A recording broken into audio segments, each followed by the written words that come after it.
Good morning. Joy Sanchez here, art lover extraordinaire, poet, tess, goddess. I be doing shit.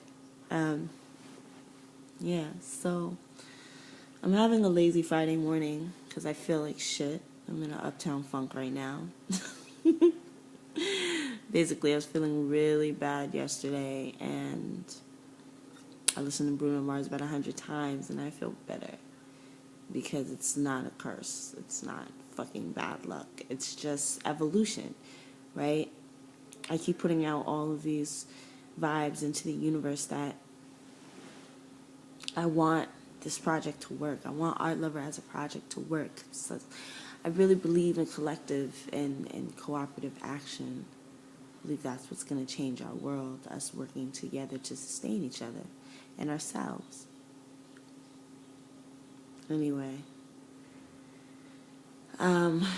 yesterday I went to my day job and met with my manager, which my manager comes to visit once a month to my store, so that's pretty normal. But the minute she said, we're going to go to Starbucks after, I knew it was like, all right, I'm about to be in trouble. So I've got my second corrective action in 3 years of being with this company, and I get threatened with being moved to another location, which, if nobody knows what I do, I'm a mobile merchandiser. It means I take care of jewelry that's consigned to a larger store.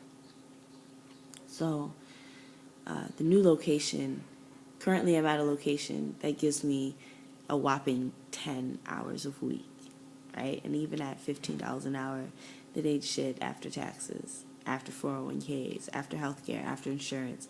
It's done. I make shit, right? So she now wants to move me as a corrective action to a place that gives me even less hours. It would give me like 6, maybe 7 hours a week. And I said, what? You're bugging. Like, I don't want to work 2 jobs as it is. I'm already looking for a second job, which is something, it's backtracking to me, right? Because I've gotten to this place where, like, I have free time to develop Art Lover as a project, right? Develop myself as an artist, dedicate the time that's necessary for me to have things that will generate income, and be sustainable for self and this project. And like, she's telling me I should get a second job, knowing I also have kids. Like, see my gray hair? I pull them out actually because I really want more gray hair to grow in. So anyway, it's total side note. So yeah, continuing with that, she wants to give me even less money, which I'm like, pause. I'm not going to quit this job. I'm not going to quit. We've already talked about that. However, I'm also not taking less money now. No, I'm not doing that. Thanks, but no thanks. And so she's like, oh, I got to talk to HR, see what I can do. You can just fire me. That's all I'm thinking in my head. I'm like looking at her, drinking my fucking tiramisu latte, which, by the way, I know I'd be on some like fuck Starbucks shit, but like tiramisu latte is shit.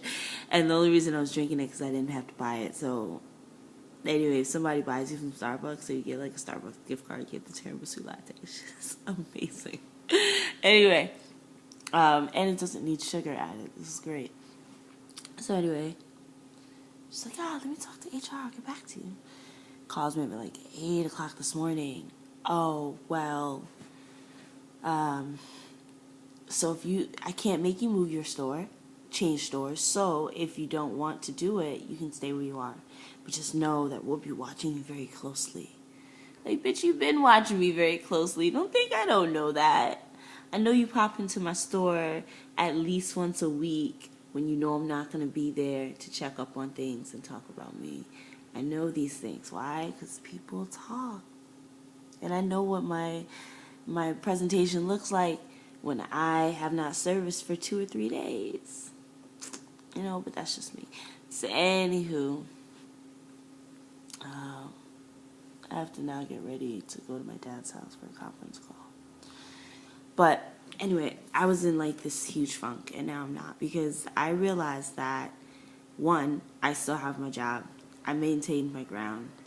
And I did not, backtrack, allow myself to be pushed back to this place where I need 2 jobs just to maintain a life, and now I have to figure out how to squeeze in mothering and artistry between 2 jobs. I'm not doing that. I've decided when I was 30, I'm not doing that shit. I'm doing this one job until this one job fires me, and then that's it.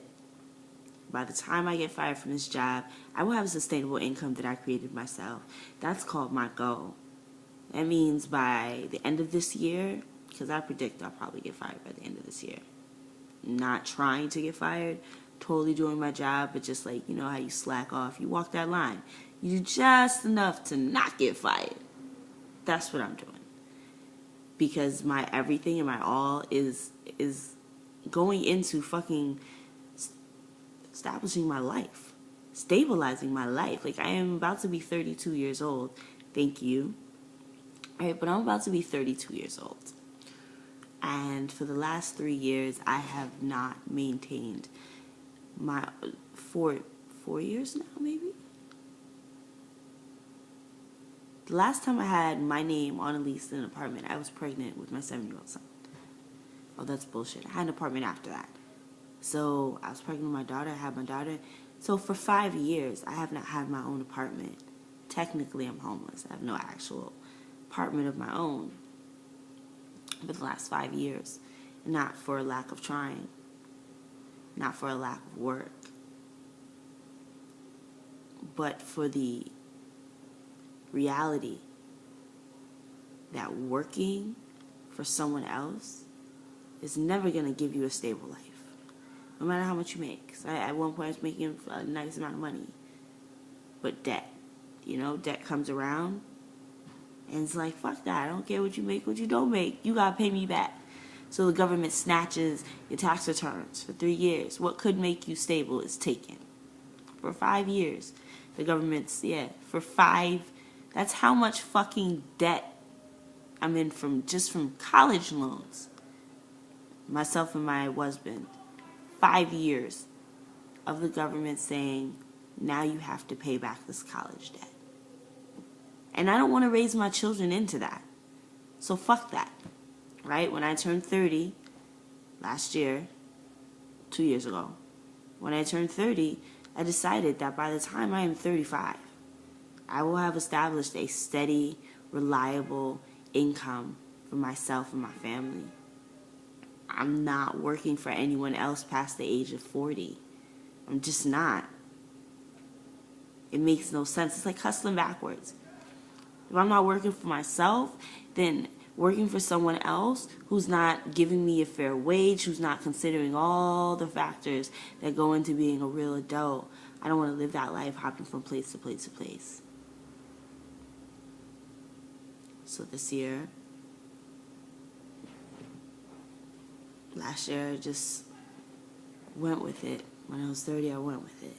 31, I put a little bit more into it. Now this year, we've gotten our first grant through the Art Lover Project, through WOW, Cafe Theater, which I am going to do another video on WOW later. But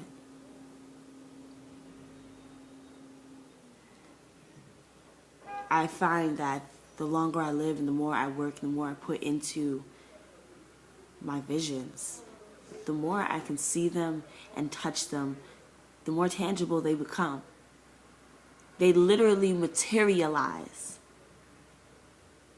because I believe in them and I put my energy in them.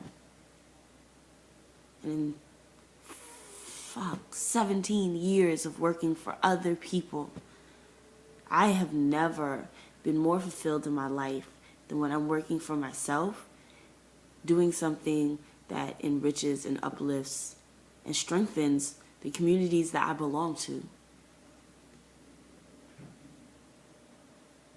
And I don't feel bad about it.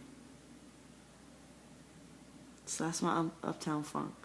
I think from now on, anytime I refer to Uptown Funk, like anytime I'm bringing myself back from a bad place, I refer to it as I'm in an Uptown Funk right now. Because I just got to get from that place that's down to up, right? And I live uptown, so it works. I got to get from here to here. All I gotta do is listen to Bruno Mars a couple times. This was some ice cold. Yo, I don't even know what it says. Bruno Mars is like the next Prince. I wouldn't be surprised in about 10 years if he changed his name to a symbol and shit. Just, he's great. I hope he has control over his own music. Anyway, I'm digressing again. And I gotta go get ready for my day. So, thanks for listening to this video. It was just really more I had to blow off some steam and talk to myself, or talk to you, I guess, if anybody watches this. But I make these videos and write these poems and paint these paintings more for myself. It's just a communication with my spirit, you know what I'm saying? Like understand what's going on up here and all in here. So I appreciate you valuing my video enough to watch it. And I hope that in any art that I do, that you understand the value of it and you get something out of it too. So, but just know it's a selfish process. Erykah Badu once said in an interview when she was at Red Bull Academy, she was doing like a symposium type thing, and she said that her process of making music is a completely selfish thing. And I agree. And so, yeah. Uptown Funk. Because Uptown Funk you up. Bye.